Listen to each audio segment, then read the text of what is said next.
Hello, thanks for clicking and connecting. I welcome you all to telecom training, and today we are having the fourth session of 5G or 5G NR, and there is a lot of things which can be covered in your interview question and you can answer them thoroughly. So we are going to discuss about the KPI and more specific to the numbers like we promised in the last video. So we'll be talking about the IMT 2020 capabilities for 5G and IMT Advance. What was the earlier KPIs and what was the number and what is the difference now in IMT 2020. So let's start with the latency. So now in 5G we are targeting latency of 1 millisecond, and that is very specific to URLLC application. Those who don't know what is URLLC, MMTC and EMBV, please check the previous videos. So for URLLC, ultra reliable low latency type of communications, we need very low latency. So within 1 millisecond we communicate with the network, and that is very much required for URLLC services. For other services like EMBV, we need little higher latency, but it is very low for the URLLC. Again, for the control plane signaling, it would go up to 10 millisecond like in LTE. So comparing with the latency for URLLC and the existing latency in LTE, we are 10 times better in 5G network comparing with IMT Advance. IMT 2020 is targeting 10 times better latency, 10 times lower latency. So we can communicate within 1 millisecond. So that's great for URLLC services in 5G. Let's jump to the next one. That is connection density, or the number of devices connected with the network. Earlier in IMT Advance or LT network, we were having 10 to the power 5, okay, 1 lakh number of connections within 1 square kilometer in urban environment. Okay, now we are targeting 10 to the power 6, 1 million devices within 1 square kilometer under urban environment in 5G network. So a lot more number of devices are getting connected in a limited area like 1 kilometer, 1 square kilometer. So 10 times more connections, more number of connections in 5G network. So there's a fair amount of increased number of devices connected with the network. Next one is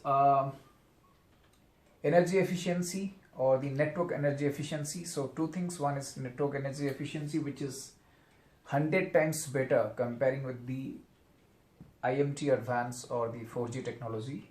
In 5G we are 100 times ahead when we talk about network energy efficiency. So it's definitely a much more energy efficient network. And regarding battery life, in 5G network we can get up to 10 to 15 years of battery life. Yes, that's true. For MMTC or massive machine type communication, one device can perform up to at least 10 years of performance for battery.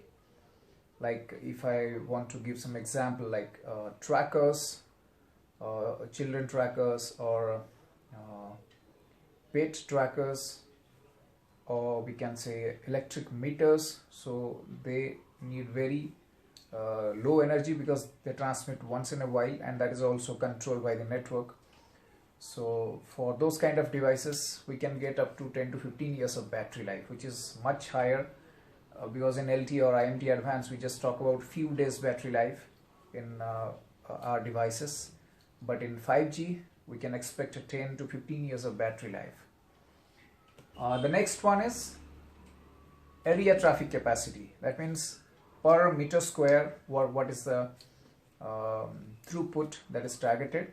So it was 100 kbps in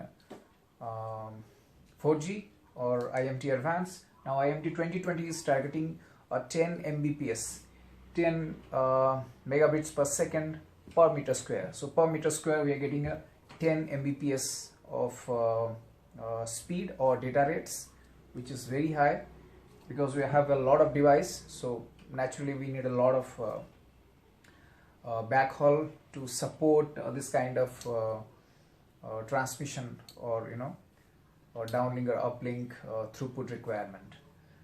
So to meet that, we have to design the network accordingly. So we have 100 times better area traffic capacity we are getting in 5G network. Moving on to the next one is peak data rate, like we discussed in the first video, the very first video of 5G NR. So we are getting 20 Gbps, or we are targeting 20 Gbps of downlink peak data rate in IMT 2020. So IMT 2020 is targeting a 20 Gbps in downlink and 10 Gbps in uplink peak data rate, or the highest data rate that can be supported. And earlier we used to get just 1 Gbps in the downlink, so it is 20 times better now, comparing with legacy networks or the LTE or LTE Advanced network. We are getting 20 times better peak data rate in downlink. User experience data rate, the next KPI, which talks about what is our experience when we use 5G network or 4G network. So earlier we used to get a 10 Mbps of speed. That is definitely the peak speed we get when the network is okay, minimum users, the backhaul is perfect, then we can get up to 10 Mbps of speed. And now we are targeting 100 Mbps, so a 10 times increase in throughput or the speed. So that would help us a lot while using many high-end applications.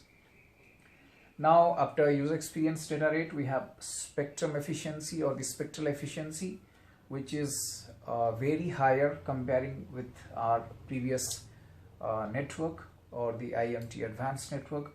So it is 3 times better.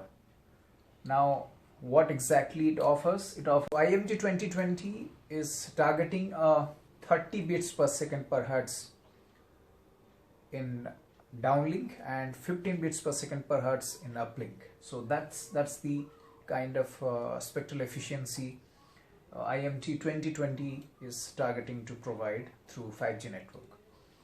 And last but not the least, the mobility. Earlier IMT Advanced was